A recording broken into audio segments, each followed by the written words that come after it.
Hello, and welcome back to another Pen Talk. Thank you very much for joining me as I explore this amazing, incredible, wide world of pens. We're going to be in one country during this video, at least for these particular pens you see rotating in front of you. So I decided to put together the 3 Omas pens that I own, and I was motivated because of the 360. I recently met up with a pen friend who bought the Majohn V60, I think that's what it is, but it was in yellow. So we wanted to compare this original Omas 360 with the Majohn. So here's some pictures of that comparison. So at the end of the day, what I found is one of the biggest differences is the cap on the Majohn clicks and satisfies and closes a lot nicer than the click on this one. And this pen is relatively unused. I bought it probably 20 some years ago. It was the rage. Everybody wanted a 360, so I went on eBay. I found one in Germany for $100, and this is what it is. And I was very happy with the purchase. But it's a pen I never inked up to write with because it's not a style. Not comfortable in my hand. When I was in Harrods, I saw this Omas Extra for like $110 US, and so I bought it. It was on sale. I bought a lot of pens on sale at Harrods when they had a great fountain pen department in the basement. And then a number of years ago at the Fountain Pen Hospital, I saw this Omas, and I figured, ooh, it's really cute. It's really small. So I bought that for also about $100. So you see in front of you a little bit over $300 of Omas collections. I'm not motivated to acquire any more Omases. This Extra didn't write well, skipped, just didn't feel right on paper, and I was very disappointed with that because I wanted to use it as an everyday carry, but it wouldn't work right. So at a pen show, I ran into Richard Binder, signed up, and he took one look at the pen. He goes, "This is ridiculous that this company makes expensive pens with nibs that don't write well."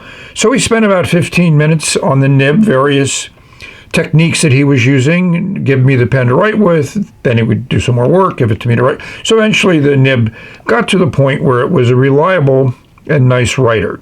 But that was, added another bit of coin to the cost of the pen, but now I have a writing pen, but it was just too light for me for everyday use.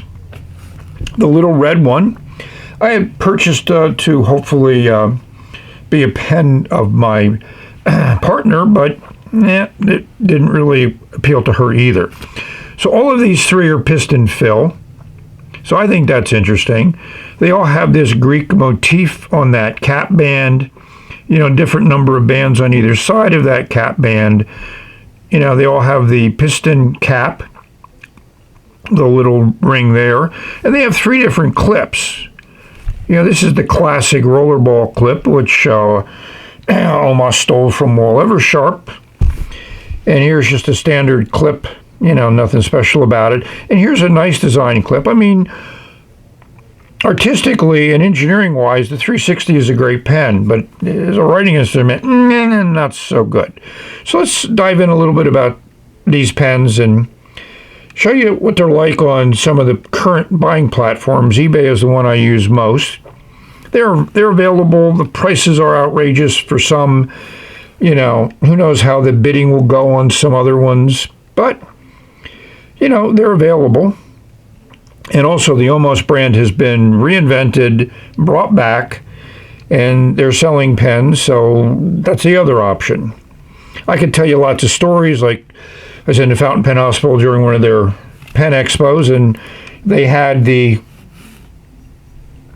Arco, the brown Arco one that everybody was in love with the flexibility nib and everything else, and I wrote with the pen. I really liked the pen, but the show price was $550, and at that time it was more than I was willing to spend on a fountain pen. There was no way that I could get $550 worth of joy out of it, but it was interesting to hold in my hand and have an opportunity to purchase at a below retail price. So, but I've had fun with these Omases. I like the facets on the barrels on the two pens. You know, everything kind of lines up, everything kind of works well. So, you know, a design that you either fall in love with or maybe not. We're going to let them rotate around. The crabs and everything else are having fun, holding up pens. They don't get to work as much as they used to. So it's nice to give them some time in front of the camera. So let's look at some other aspects of Omas pens.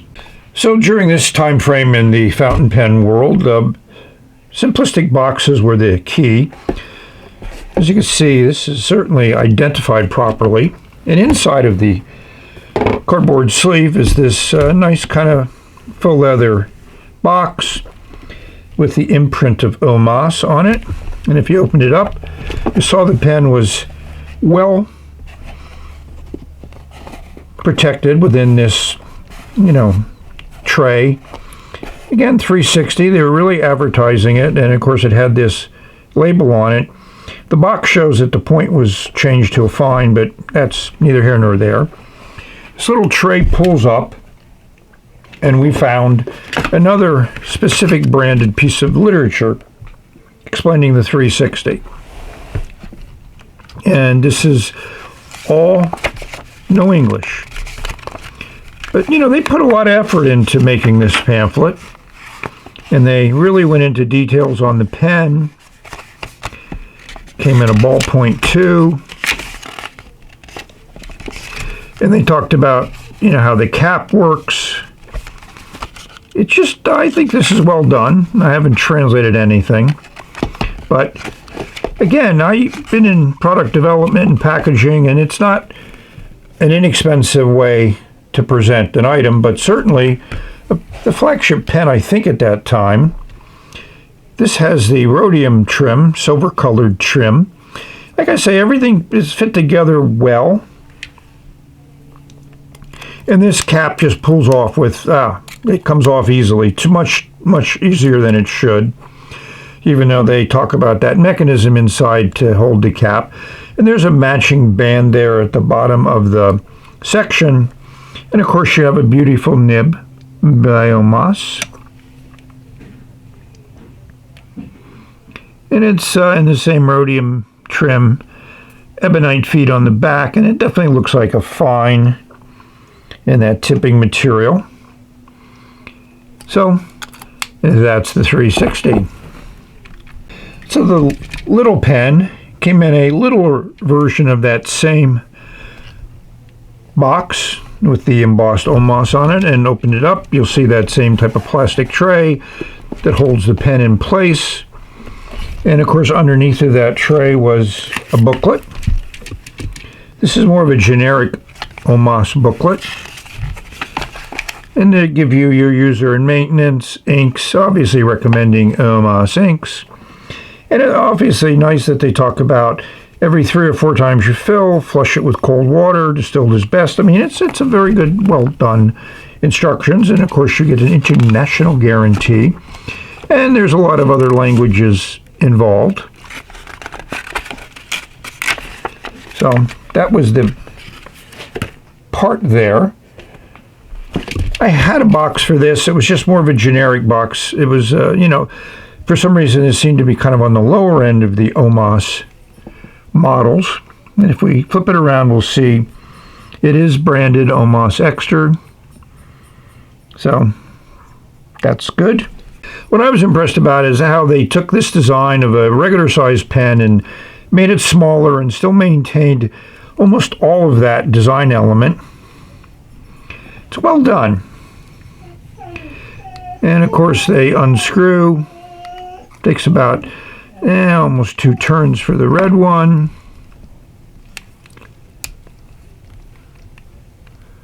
Almost 1 3/4 for the black one. And we'll see, again, a nice little band there. This is above the section, unlike the 360, which was below. Yeah, it's nice how those facets catch the light. And these pens are all like 20 plus years old, so they've been sitting around for a while. Again, almost made, I think, beautiful nibs. All gold nibs. You know, the black pen has a nice little amount of tipping material on it. The small pen is your typical fine, could be even an extra fine, and your ebonite feet on the back. So it's an interesting design, and again can be found for sale in the used market, and prices vary quite a bit.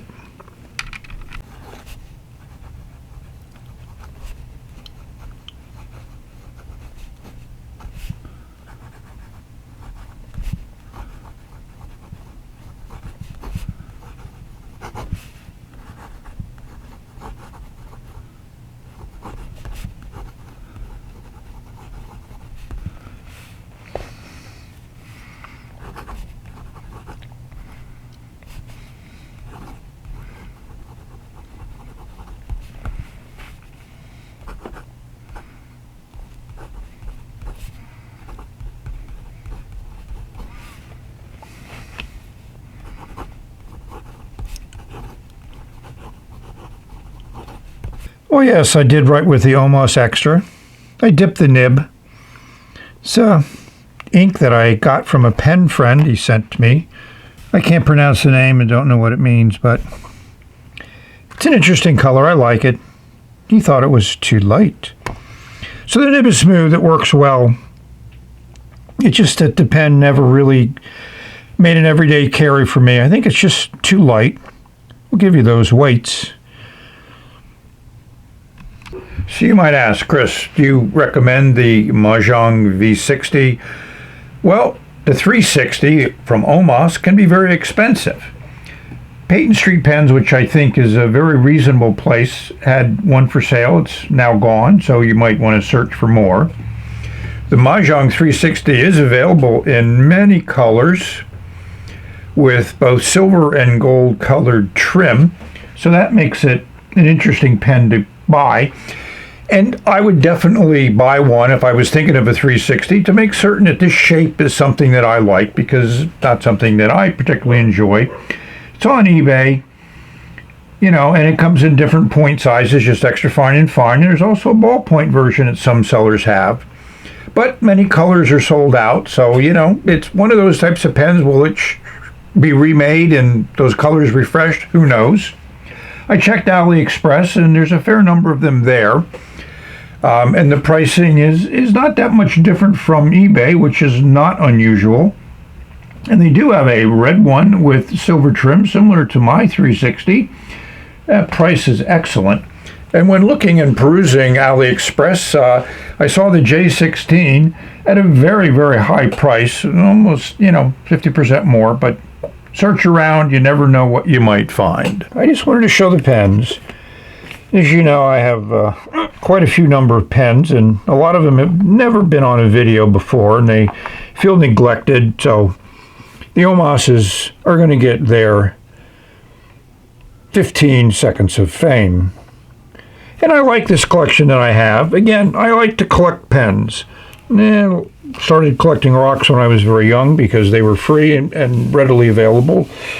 So I've kind of expanded my collecting into fountain pens, and I was into watches for a while and a few other various things, but pens have certainly stood the test of time in my collecting experience and focus. So with that, I hope this video finds everyone safe, healthy, and happy, enjoying your pens, enjoying looking at pens, enjoy watching pen videos. Well, we all have different things that we enjoy doing. Find what those are and take advantage of them. So thank you all for viewing. We've reached the end of this video, and we will say bye. Who knows what's next? I don't.